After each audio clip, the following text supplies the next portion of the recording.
Welcome back, everybody. I believe we're on part 6 now of the Facebook mail call series here that we've been doing. So if you are watching this, I'm guessing that by now you know what you're expecting and you're not going to be too bored by it. So again, we'll try to keep it under 20 minutes here.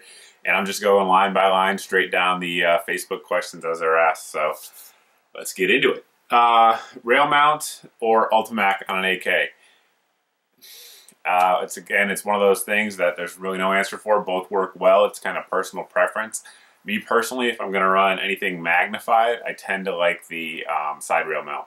Other than that, like if you're running a micro dot or something like that, either option's fine. They both work well. For side mounts, there's a few that I recommend. Obviously, the RS AK300 system that we've reviewed here, I should say. Additionally, the Midwest Industry makes a good mount. The Ultimac is an excellent gas tube mount, though. Probably the best out there. Most proven for sure. So either one works. Next question. Do you sell shirts, hats, or anything we could help to support your channel with? I do sell channel shirts. I should have worn one, I guess. I don't read these ahead of time. So yeah, I do. If you look in pretty much every video in the last month or two in the description, including this one, there will be a link to my shirt sales. It's run through a separate company, and I get, a percentage of it. Great company that we worked with here before. Good folks over there, so that's how I do use that to raise money, I guess you could say, to help run the channel. How many licks does it take to get to the center of a Tootsie Roll Pop? I have no idea. Not a clue. Any experience with Delton rifles? Yeah, a good bit. A lot, actually. They are widely varied depending on the specs, just like a lot of ARs. So they make one rifle that's actually a really good rifle. I can't remember the model off the top of my head, guys. But it's very good. The rest of them are not as good, I guess we'll say. So just keep it at that. But if you guys watch the barrel material video I did, as well as the AR bolt carrier group video I did, you'll have a good idea of which one's a good one and which one's not. Specs matter in ARs, guys. I say it all the time because it's true. It's absolutely true. Most accurate 9mm pistol that can be found under $1,000. There's a ton, I'm sure, and I'm sure this is going to generate some debate. Off the top of my head, the Beretta M9 platform, so either the 92 A1 or M9 A1, or just the plain old 92 or M9. Well, not an M9, their sights suck. So either an M9 A1 or a 92 A1. Very, very accurate pistols. Also, the CZ75s, very accurate. You could get a Glock with a drop-in Wilson barrel. Those things are accurate. I've seen some pretty impressive groups out of those. But yeah, anyway, we'll leave it at that. They're very accurate. And the reality is, guys, you're going to shoot one better than the other based on your ergonomic preferences and trigger system preferences and things like that. So, yeah, any of those would be just fine. Tell us about your Mustang GT. Any mods on it? It's a 5-speed. I believe it's a 2007. It's got a leather interior. No mods on it. It's pretty much stock. I mean, it's plenty fast for everything I want out of it. I kind of drive like a grandma. Every now and then I get on it, but not often. So it's pretty fast. It's fast enough for me anyway. Will there be a... It's not written correctly. Seems to be a theme here, guys. Will there be a 23-inch barrel Vepr review? Yeah, absolutely. I do have the 23-inch 7.60 by 5.4R Vepr, and just because it's not built or not being imported anymore doesn't mean I'm not gonna review it. I like to review cool things, and I really like that rifle a lot. It's an excellent lay down some fire at distance type of rifle. Does a good job at it. So we're definitely gonna review that one of these days for sure. Any interest in reviewing a 308 PTR rifle? Yeah, absolutely. And now I believe they moved this year. They're pretty close to me, so one of these days I'm going to see if I can get down there to the actual plant where they make them and see if I can do that. I don't know if that'll happen, but I'll give it a shot, that's for sure. So yeah, I definitely do have interest in them. They seem like good rifles. Are you a fan of appendix carry, and which holster would you recommend as the most comfortable? Okay, appendix carry, kind of. It depends what I'm doing. Me personally, if I'm going to be doing a lot of sitting, no.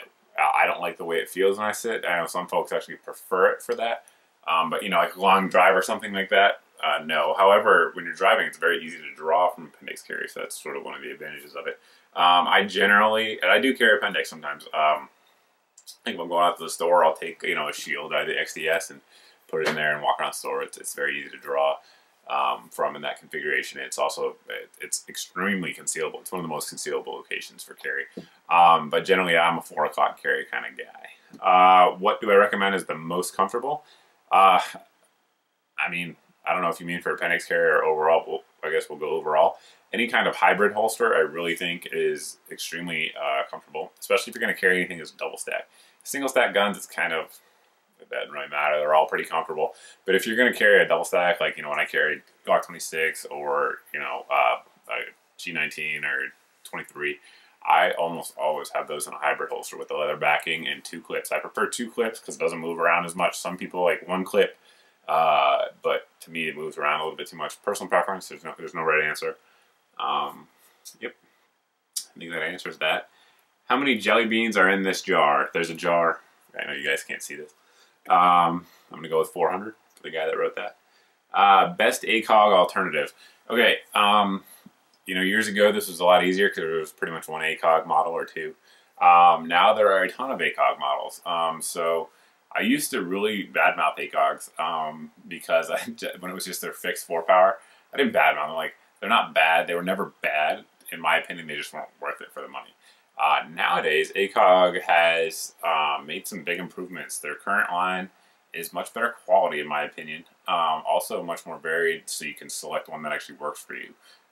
So it really depends, you know, if we're talking about a fixed 4-power, different options. If we're talking about the 1.5 power that they have now, which I really like, that's an excellent, that's probably my favorite Acog offering right now. But let's say 4-power, I guess, alternative. If you're willing to spend Acog money, then you're probably willing to spend US Optics money. So US Optics 1x6 is an excellent variable power optic. It's expensive though, but for what it is, it's exceptional. So I guess we'll go with that as my answer, not knowing more details behind it. Inexpensive, I guess we're on a trend here. Inexpensive, lightweight, low power, 1 to 4 variable optic recommendations. Okay, so here's the deal. Hold on one second. Yes, Sam Adams, by the way. I know you guys are going to ask. Okay, inexpensive, lightweight, low power. They don't exist. There's nothing like that. Because if you want lightweight and you want it to be quality or something that I would at least recommend, then it's not going to be, you know, inexpensive and lightweight. Those things, they don't go together. You tend to have to compromise.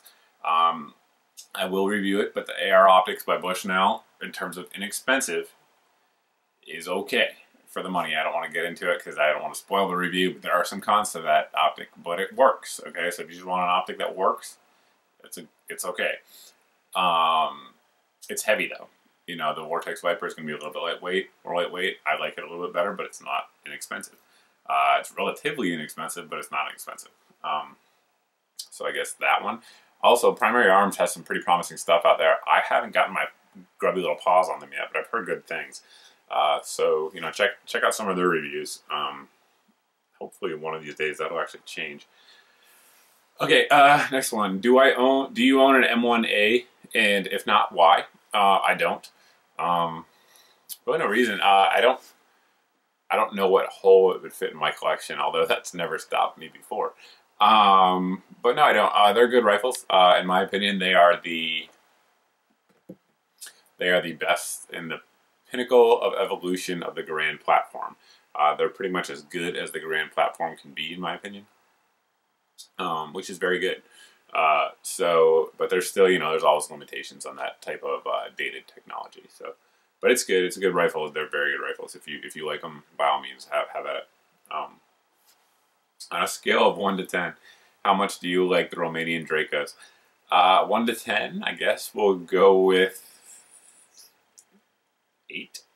I really like everything about the Romanian Dracos with the exception of the finish. The finish is always very poor. However, it tends to be a crappy parkerization job, and the good news about that is it's very easily paintable. It takes you know, any kind of paint very well. So on mine, you guys probably know, those of you guys that have subscribed for a while, know that I did mine with Alumihide 2 from Brownells, and it looks fantastic. In fact, actually, I would say the finish on it, in my opinion, is better than an Arsenal factory finish because it's quality paint over a crappy parkerized finish, which is generally a pretty good combination.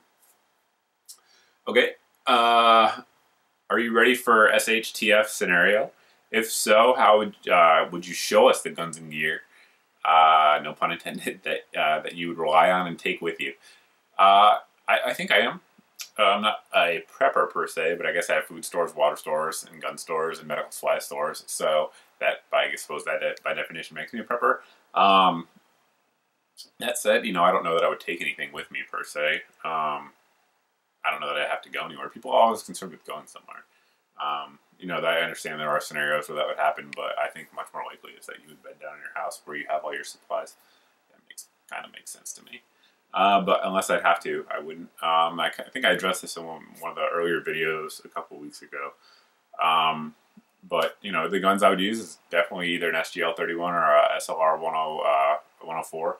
I really like that AK-74 platform. I like ARs too. I like AK-47 platform rifles. But to me, if I could have one carbine, that would be it. So probably SGL 31, let's say, with a Glock 34 or 17. Love them. Love that combination. If you had to go troll hunting, what gun and caliber would you choose and why? All right, so if I had to go troll hunting, you guys who follow me on Facebook know that I have a lot of interesting trolls that follow the channel. If I had to go troll hunting, you know, the first answer that came to my head was the Vepr 54R, but I mean that would be too quick. Maybe like a Taurus PT-22, something that would take a while and hurt. Just suck until they died. I kid. The chair I'm sitting on just kind of gave way a little bit there, as you probably heard. I have it propped up on a rifle case, so that's probably why. So I can get a better angle with the camera. Plan on attending any YouTuber shoots in the near future. Maybe more collaboration videos. I am SHWELL11 on YouTube, by the way. Hello. Yeah, actually I do. See if I can get time off of work, but I'm trying to go down to the Iraq veteran YouTube shoot here in October, so that could be really cool. If I can get off of work, I will be there. Who knows yet? We never know if that's going to actually work out or not. Okay. I want to know what you think of the Sig Sauer M400. Looks pretty awesome. Let us know and give your opinion as to how it compares to the BCM Colt or other manufacturers of this type rifle. Okay, like I mentioned earlier, and I mention all the time here on the channel, specs matter in ARs. So check out the specs on it, compare it, that's how it compares. That said, in general, unless there's a compelling price reason to do so, generally I don't lean towards Sig Sauer rifles. And the reason is, and it may be unfair, in the past, the SIG rifles I've handled have not been impressed with. They tend to have loose tolerances, which is not a bad thing. I mean, like AKs, a lot of them have loose tolerances. But they tend to have loose tolerances and not be quite as reliable as some other offerings in the same price category. That said, I've not handled a SIG rifle in probably 2 or 3 years, and I've heard they've gotten much, much better. So take that with a grain of salt, but that's just been my experience. Not bad mouthing the M400. If you have one and it runs well, then it compares favorably to anything, obviously, at that point. Okay, what's your favorite quote? Shall not be infringed? I don't know. I can't think of one off the top of my head, guys. What's your recommendation for a 7N6 substitute once the supply dries up? Yeah, right now my recommendation is don't let the supply dry up. Buy all of it, because there's a ton of it here, and if you look around, you can still find it for 20 to 25 cents a round. So you should buy enough until you die. I'm not kidding. That's my recommendation if you want that kind of performance out of the ammo. If you're not capable of doing that financially or for whatever reason, or you live in a terrible state where they don't allow you to order ammo over the internet, you can, you know, I mean, there's good options out there. Both the Wolf ammo, the heavier load from Wolf, I have Silver Bear, excuse me, the heavier loads from Silver Bear, as well as the Red Army Standard are very effective rounds. I've tested both of them here in the ballistics gel, and you guys can Google those and it'll pop right up. You'll find those tests. They're very, very good ammo substitutes. Looks like we're at the 15-minute mark, guys. I'm gonna kill it on this one. This is gonna be the last one. What is it? Would you would you mount an Aimpoint Pro on an AK side rail or a railed forend? Without question, the Aimpoint Pro I would put on a side mount. And actually, if you guys watch my AK300 video, the RS Regulate that I alluded to earlier, I actually have that exact combo in the video. And the reason is the Pro is relatively heavy, so I wouldn't want to put that kind of weight out there on the front. Also, the Pro is relatively large, so you're going to lose all ability to co-witness. Which co-witnessing, that's a whole nother video, and I don't necessarily think you need co-witness, but if you don't have co-witness, in my opinion, you want quick attach capabilities. So for me, I would put it, I would absolutely do side rail. That's my answer, I suppose. But I guess that's going to have to do it for time's sake. Maybe we'll do one more of these, at least hopefully. I guess that'll do it for right now. Don't want to make these videos too long. Thanks for watching, guys. As always, I hope I answered some of your questions. If I didn't get to your question, and your question is like coming up in the next couple, I'll get to it here in a little bit in the next one. So thanks for watching, guys. Thanks for subscribing, and I hope to see you in the next video.